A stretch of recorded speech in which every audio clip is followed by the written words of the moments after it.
Okay, I'm going to tell you briefly how our church participate in this program and how we've been going this past couple years. I first heard Loving Houston was in 2015, November. We have a huge mission conference here for Chinese church, local Chinese church. And that's the first time I heard this. Actually, I was very sick during that conference. I didn't attend any of their workshop or have any interaction with them. I just overheard at the lunch table from somebody else. And when I heard this, I would say, are you sure? I have a very deep misconception that school doesn't like a church, okay? So we're not supposed to go to school. They don't welcome us. That's my misconceptions. But the more I try to dig into it, I find out, oh, there's a church in Dallas. They're already doing this and very successfully, and I heard this and that. A little bit, not too much information. And I start to talk to one of our church member, our mission center's member, happened to be, and they are Marilyn's parents. So by that way, I got hooked. I got connect with Marianne and get information. And I think shortly after that, she sent me an invitation to the workshop just like this. So I attended the workshop, and I heard the testimony from different churches. I learned that, oh, this is a very possible way, and the school very surprised me, school welcome church. So I said, wow, this is a very good start. And I always thinking that we need going to school, not because we just want to share the gospel. We need people feel the love. We need those kids, or the teachers, they can feel the love, and through us, we are the testimony of God. We are the ambassador, and we should not stay away in the church wall and say, hey, we are Christian here, but we don't have connection with the outside world. We should go out there. And if the school welcome us, why not? Why we give up, okay?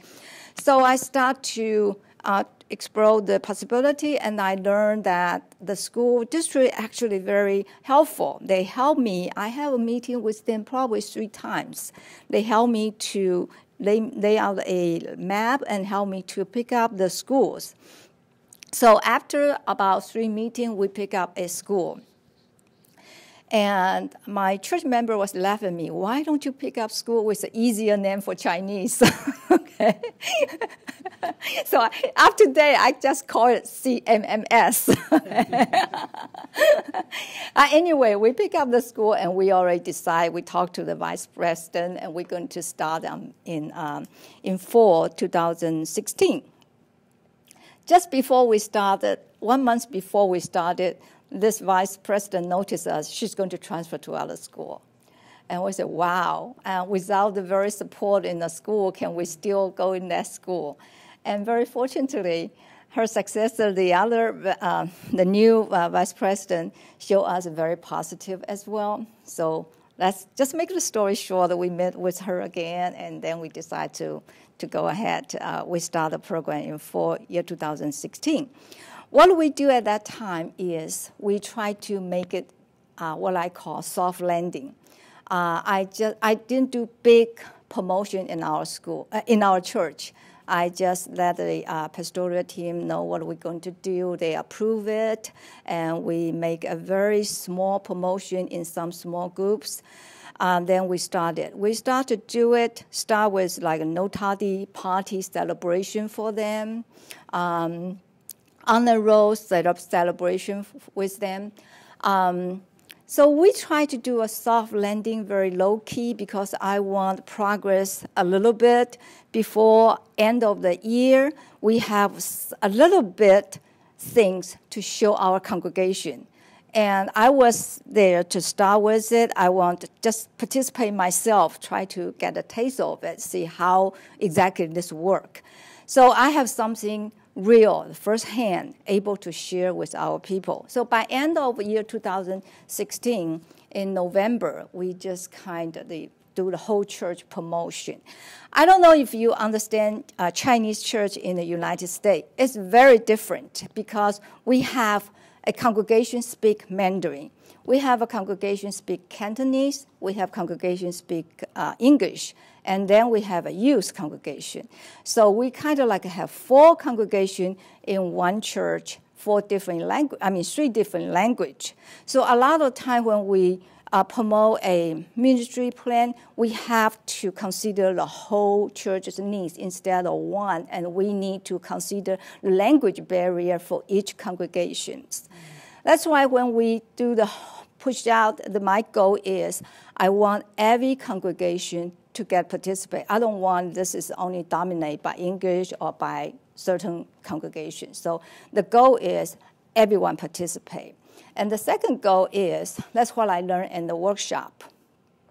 I remember the school representative told us the past experience or some church cannot last longer because in the very beginning, the school feel, wow, the church is so exciting. They want to put all their energy to support it, to serve. So in the very beginning, the school experienced so-called love bomb. That's the term I first learned, love bomb. That means so many people, so passionate, they want to participate. And that probably lasts a month or 2, and then fading out. And, that hurt a lot the children and hurt the teachers. So the first thing I learned is start slow and see how God leads us. And I want long term. I don't want this be a 3 months, 12 months. I want to keep going and going, okay? So when we try to promote, first thing is all church member, make sure everybody are aware of this or they are interested in this. And every 6 months, I put on the video, promotion video, again, try to refresh people's memory or just be awareness. So we do a lot of continuously reminding things. And we have 2, in the very beginning, we have 2 coordinator. They help me to coordinate everything with the school. I'm able to fading out probably after 10 months or so. I kind of fading out on the back side. I support them whatever they need from the church, such as if they are lack of budget to do something for the school, then I will come up with some budget for them. Or I will organize something, behind, such as promote or coordinate between the coordinate everything among the congregations. So I will take care of the church logistics side, and these 2 coordinators, they are in front, contact with the church, with the school, and arrange all the programs. We did a lot of programs, such like after school. I think they have after-school project for short term, but I don't. I think they say their budget cut or something, so they stop that. And then we are very consistent that they help them is the Saturday Academy. We've been doing that for since year 2016. In between, there's 1 semester they stop, but then we resume in the spring. And so far, we are working with them on a very stable process, and we are able to mobilize about, so far we probably have 250 people get involved. They are not there every week, but rotated. We have sign-up sheet for them. We're able to mobilize a lot of high school kids, such as Claymont High School kids. They are they handle a debating training or debating workshop over there. So those high school kids are very helpful as well, working with their parents there. And we have a lot of professionals in this school, in this church. They are professors in the college, and they are helping out on the Saturday Academy. So so far we have been working with them. I am very in a very stable and getting a lot of communication. The communication is much better than when I was there the first year, and we are able to set up some plan in advance. So I think we are doing pretty well with God's grace. Yeah. So any questions?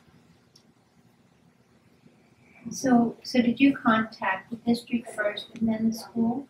Is that how you did it? Yeah, I contacted the school district first, and Pamela was the lady who helped me out. I met with her 3 times, and then she tell me each schools what's their geographically and what's the background of a little bit about the school. Like for example, if that school has PTO, what's the help the level of the help they need.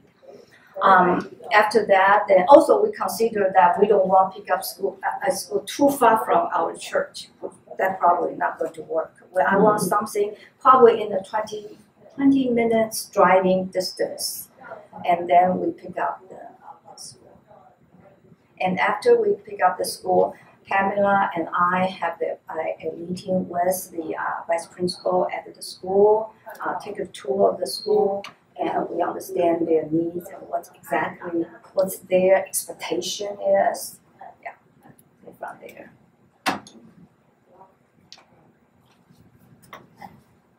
I think one thing our team did very well is,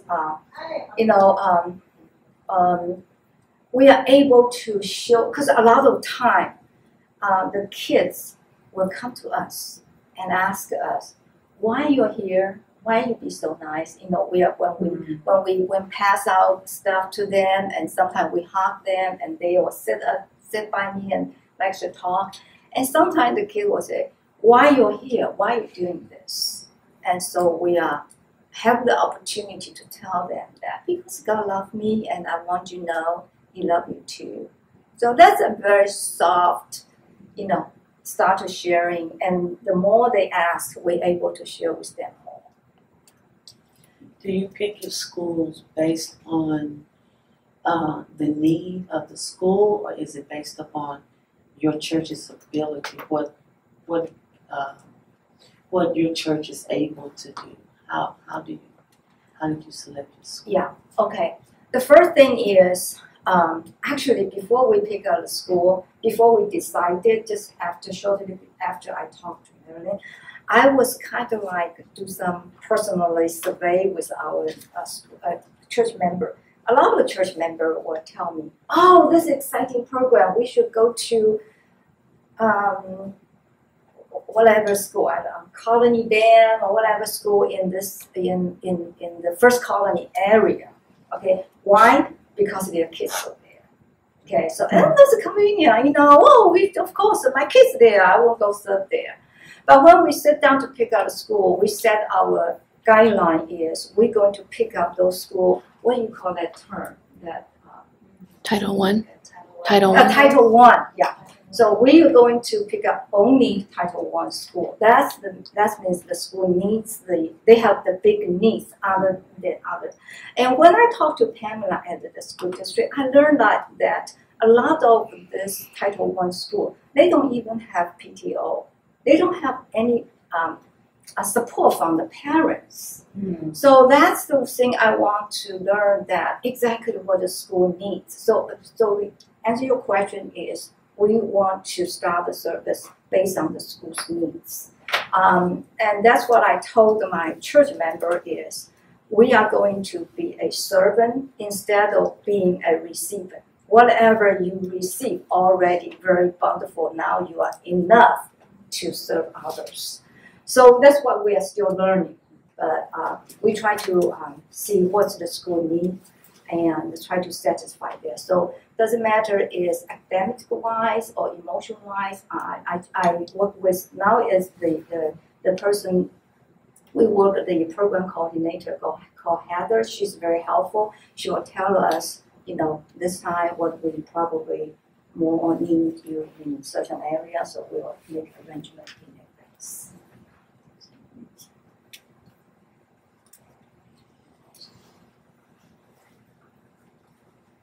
Questions?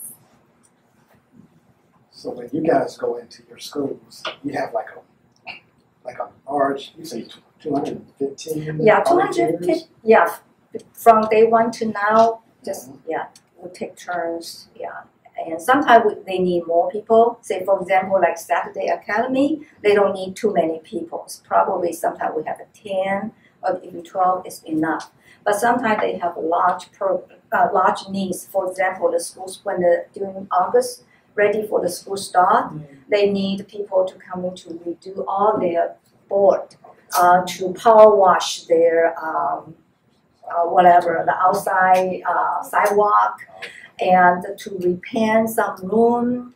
So that's a huge project, and we have about 80 people to go there. We did that twice.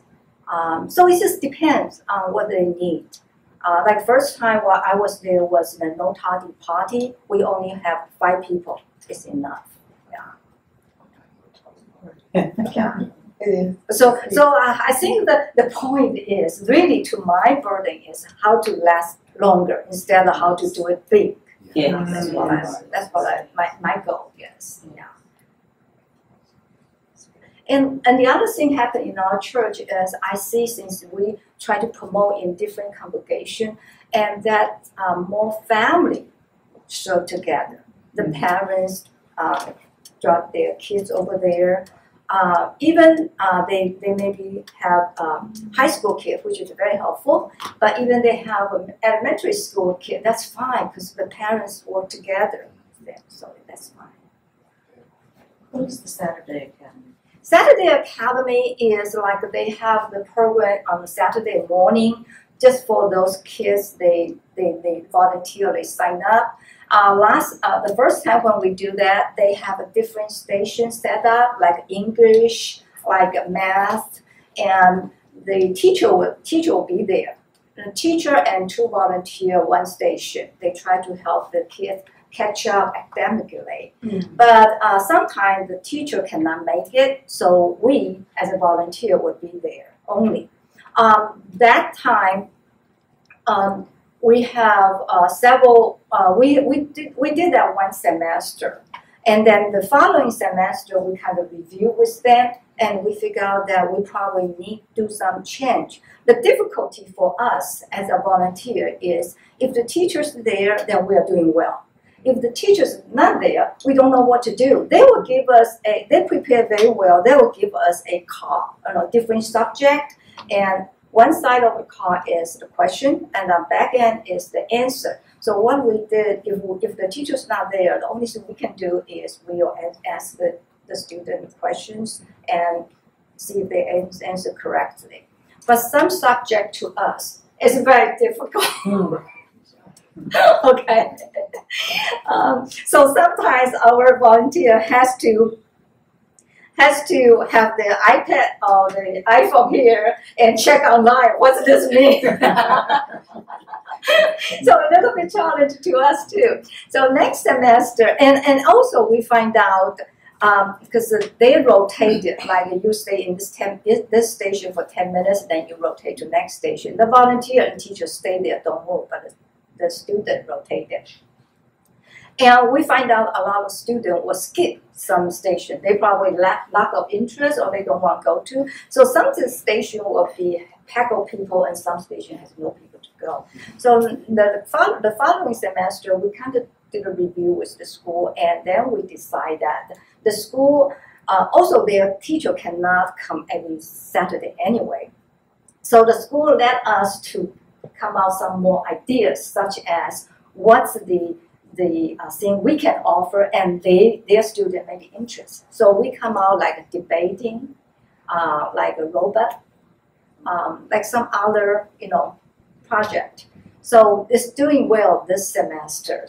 Yeah, those things the kids much more interested. And also we try to change out the way of our math teaching.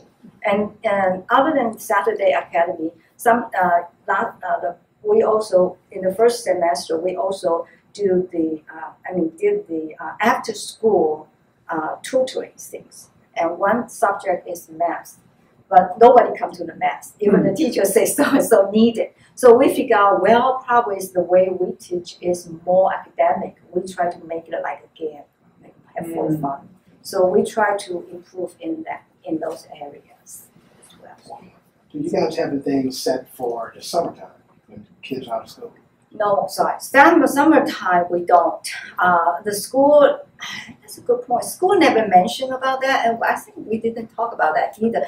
And the other thing is, the summer is most busy for us too. We send out about 20 mission teams almost every year, and most of them is in summer.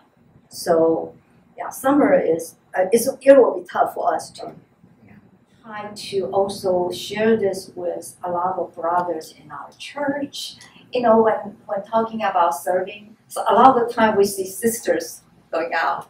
We say, where's the brothers? And I think that this ministry helped a lot of brothers come out. They feel they are so important. So they go, and sometimes their wives don't come there, they are by themselves.